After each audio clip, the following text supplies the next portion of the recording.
So Nisha, do you have a favourite guitar player? Herman Lee's pretty cool. Hey, I met that guy.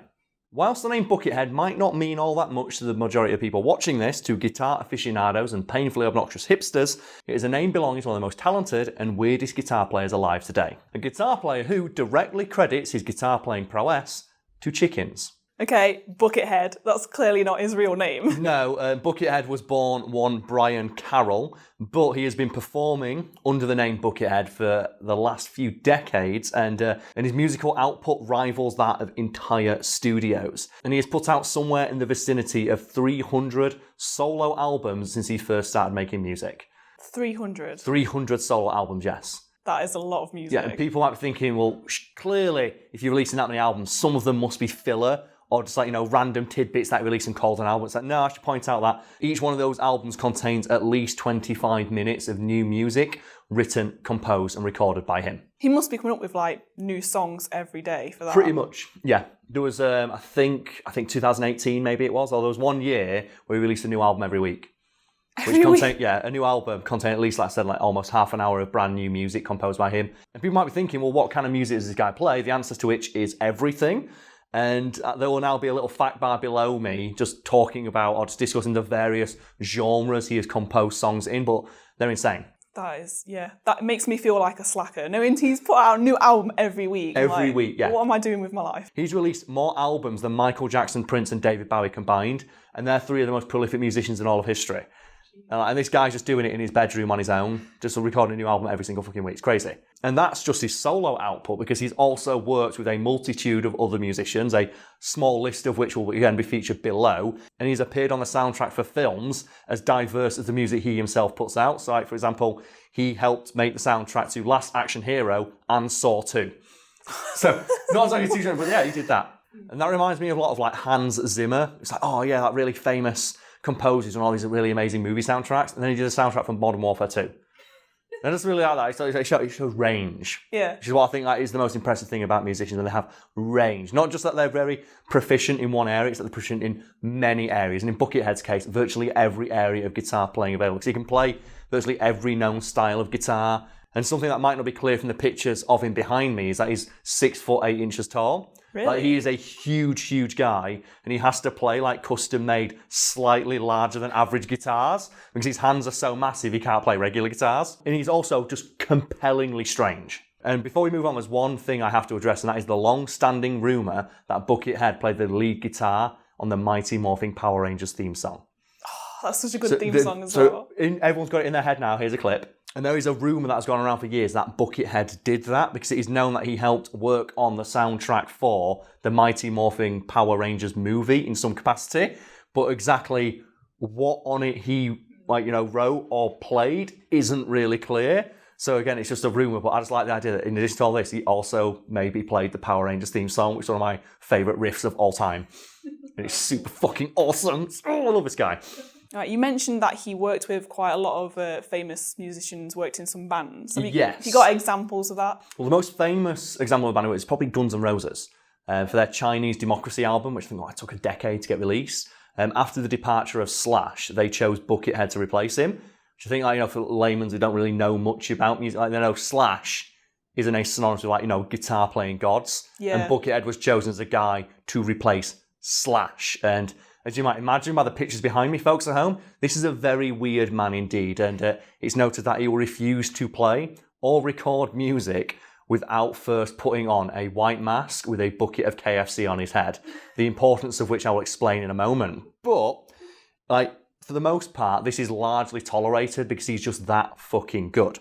Guns N' Roses, they're a band who could probably get anyone they wanted. Yeah, they are a household name. If they needed a guitarist for one of their albums, if they put the call out, they can get whoever the fuck they want. So did he approach them, sorry? No, Buckethead was approached by Guns N' Roses, which I think just just highlights how good he is. I think they heard via session musicians and people who say oh, you want a guitarist, get Buckethead in.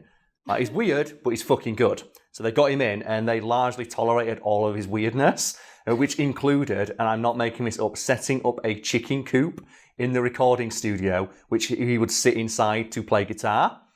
Okay. Yeah, and they let him do that, obviously, again, while wearing his white mask and his KFC bucket on his head. And they also even tolerated him leaving a big pile of wolf shit in there. You're probably thinking, wait, Karl, how did wolf shit get inside a chicken coop that's inside a recording studio? Well, the answer is Axl Rose had a pet wolf puppy, which Buckethead was playing with and then shit in his chicken coop. And then he said, oh no, leave it, it's fine. And when the band were asked, why did you let him just play in a place covered in wolf shit? And he went, oh, because he likes dog poop. So he felt at home.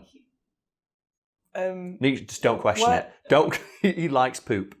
And they let him off. However, I will say that they did eventually draw a line when he brought a TV into the recording booth and put it inside the chicken coop, which itself isn't that weird, but he refused to play anything on it other than hardcore pornography, which he would watch as he played.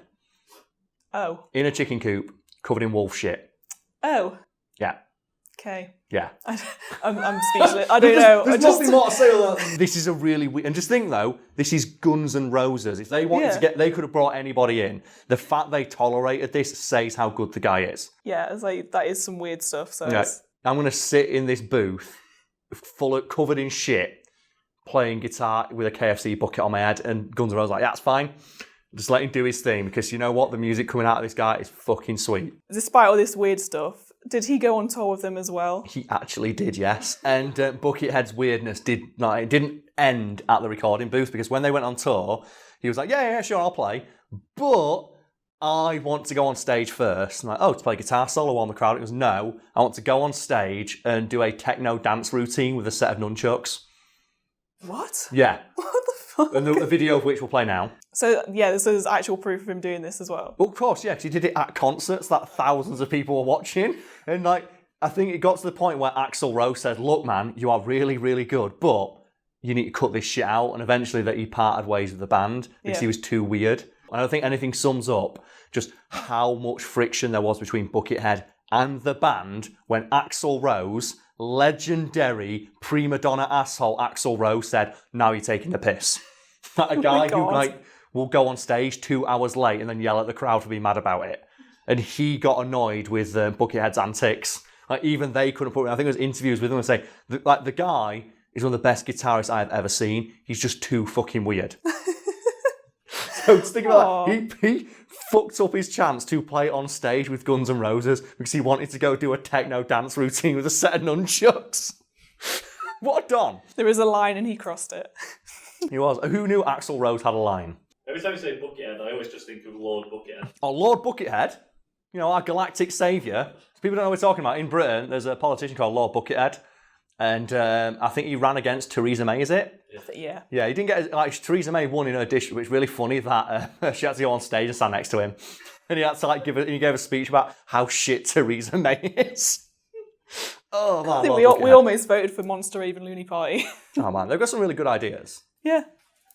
They would have been good. Been better than Boris. Boris. Oh, no, don't get political. We'll get The thing I love about Britain is, like, in America, if you insult, like, the president or, like, a politician, like, everyone's like, you can't do that. You've got to show respect. And over in Britain, we're so apathetic towards the political process. If you say in a pub or in public, oh, yeah, Boris Johnson's a knobhead, about 90% of people go, yeah, he is.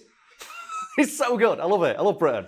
Okay, so we've established this guy's weird, you know, in the studio, on tour. Mm-hmm. So what is he like in interviews? Well, he doesn't really give many, but when he does, he is exactly as weird as you might imagine, and he absolutely refuses to break the Buckethead character.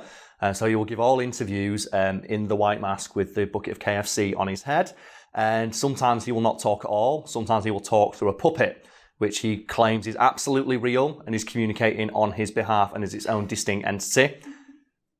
I'm not making any of this up. I'm just imagining Mr. Garrison. Basically, yeah, it's that level of delusion on display. Yeah, you keep mentioning the KFC bucket that he wears on his head. Yeah, it's specifically a KFC bucket, and it's changed over the years. Like, Buckethead, he just changed his style. Sometimes it's just a regular party bucket of KFC. Sometimes it is a party bucket of KFC with the word funeral writ across it. Sometimes it's just a plain white bucket if he can't get hold of KFC that day.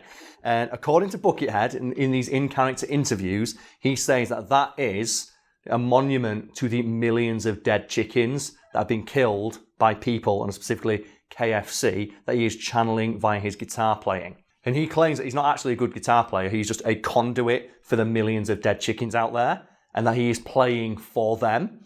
And whether or not this is true is irrelevant. It's the fact that Buckethead maintains in character that it is. And whenever he gets asked, well, you just you're so talented in a variety of guitar playing styles. Like, you are one of the most accomplished virtuoso guitarists on planet Earth right now. How did you attain such a level of skill? He will always say the same thing, and that is, when I was a child, I observed the chickens pecking at the ground, and I mimicked their movements with my fingers on a guitar, and it sounded kind of neat. Wow. So he solely credits chickens for his ability to play guitar. I love it as well because he's just such a don. The idea that he's so painfully weird, but he's so talented and he gets away with it. And I know what the audience is thinking. Well, Karl, he must have broke like character at least once or twice, and he has on rare occasions. I think in the Chinese Democracy sleeve notes, he's credited as just Brian instead of Buckethead, and he just thanks his parents. Do you know when they thank the band? You get a giant laundry list of people. I want to thank my manager. I want to thank the guy who dropped me off at school on my third day 55 fucking years ago. Like Buckethead says, I'd like to thank my parents. And another time that he broke character is when he was contacted by one Marcus Henderson. People, if you're not familiar with that name, he's one of the guys who helped make Guitar Hero. Well, I'm definitely familiar with the Guitar Hero. Which one though?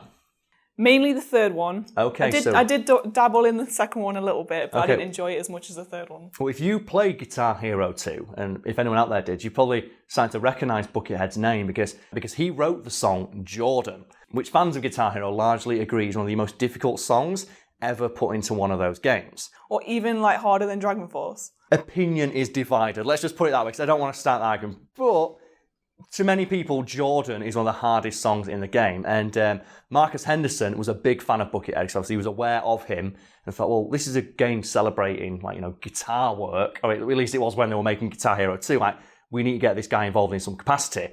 How the fuck do I get hold of him? Because obviously you don't get hold of Buckethead.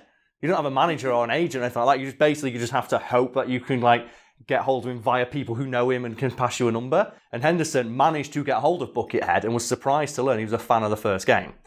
And he asked him, well, we were hoping you'd contribute a song. Buckethead says, say no more. Then the specific details of the conversation have been lost, but according to Henderson, Buckethead just asked for a few technical details, like how long do you want the song to be, what time signature is it in, that sort of thing. He went, okay, leave it with me. A few days later, Henderson got a call from Buckethead who simply said, this is the best thing I've ever done.